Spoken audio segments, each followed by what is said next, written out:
Management. My name is Julian Vidal, Business Ad and Financial Management. I'm Craven Shane C. Como from Business Ad Financial Management. And I am Angelica S. Nandasan from Business Ad Marketing Management. And I am Nurhana Idris from Bachelor of Science in Psychology. And my name is Abdul Jabbar Guru from Bachelor of Science in Psychology. We will gonna discuss our topic, the Calculating present and future value at compound interest. So hi guys, it's AJ again from Group 2. So our topic is all about the calculating present and future value at the compound interest. So before we dive in on our topic, we will gonna define or to know the definition of the compound interest. So basically, it is the interest of a loan or deposit calculated based on both the initial, principal, and the accumulated interest from the previous period. So basically, ito yung interest dun sa initial principal, kumbaga yung initial na hinirang mong pera. So yun yung compound interest, yun yung mga pinagsama-samang interest after hinirang mong initial money. So that's basically the definition of compound interest. Next is the number of net interest is compounded per unit. So usually we say annually is 1 year, the semi-annually is 2 years, quarterly is 4 years, and monthly is 12 months, and days is 365 days. So here's the formula of the compound interest. So first is the future value. So that would be A equals P, close parenthesis 1 plus R over N, and then NT. So the A is the amount. So amount will be given na yan. And the principal is yung principal money, kumbaga yung andyan na pera, kumbaga parang constant na siya or given na. And then for the present value is A over 1 plus R over N, open close parenthesis, power of NT, where yung R is the interest rate in the form of decimal number. So it means that yung R is ito yung mga example na yung parang 0.6% or let's say 0.6%.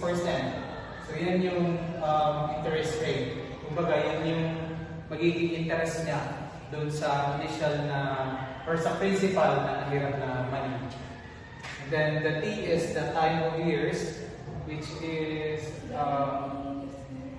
based on the numbers of interest compound per unit and saka yung interest. So here are the examples. Number 1, if you deposit 4,000 pesos into an account paying 6% annual interest compounded quarterly, how much money will be in the account after 5 years? So we are talking about after 5 years. So we're going to use the future value formula. So what is the future value formula? Amount is equal to principal, open parenthesis, 1 plus R over N, close parenthesis, and NT. So after that, we're going to put the given. So what is T? The principal of this is 4,000 pesos.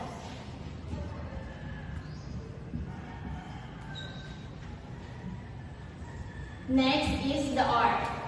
The R is 6% or divided to 100, that would be 0.06. And the time is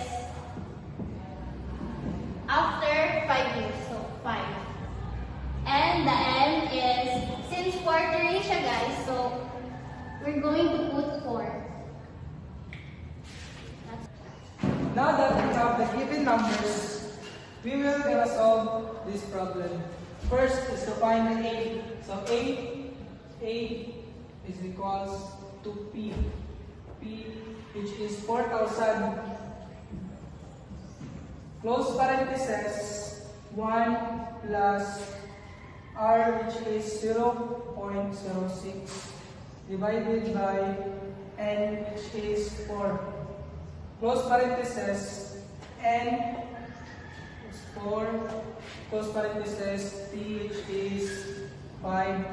And close parenthesis. Now, so kung sumalasyon mo sa calculator, ang makuha ng answer kay 5,387.42.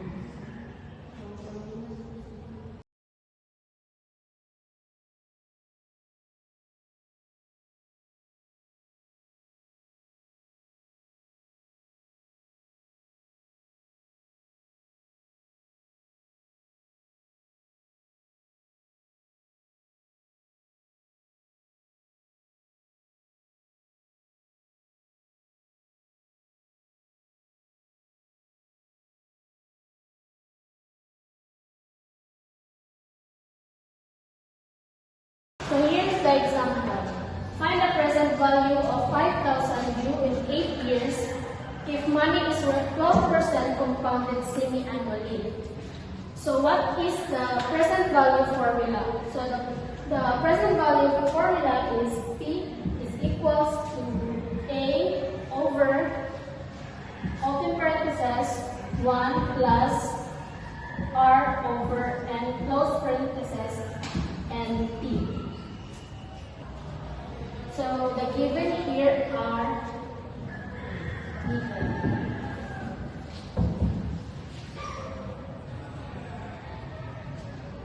A is equal to 5,000 and the rate is 12% divided into 100, so this is equivalent to 0.12. And the time of years, since it's indicated there, that is 8 years, so let's put it 8. And the N, since it's compounded semi-annually, so the value of N is 2.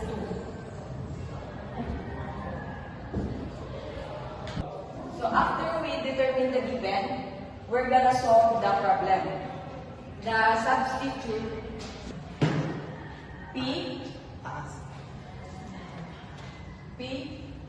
which is 5,000, and close open parenthesis and 1 plus 0.12 over, copy the N, 2, and close parenthesis, and negative 2, open parenthesis, and 8, then close parenthesis. Then, after we write our substitution, we're going to copy this one, which is 5,000 again.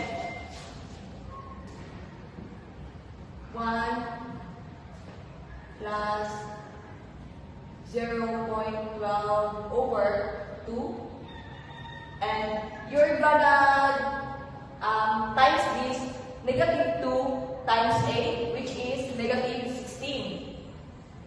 Yeah, negative 16. Then after that, the total answer is 1,968.23. And this is our final answer.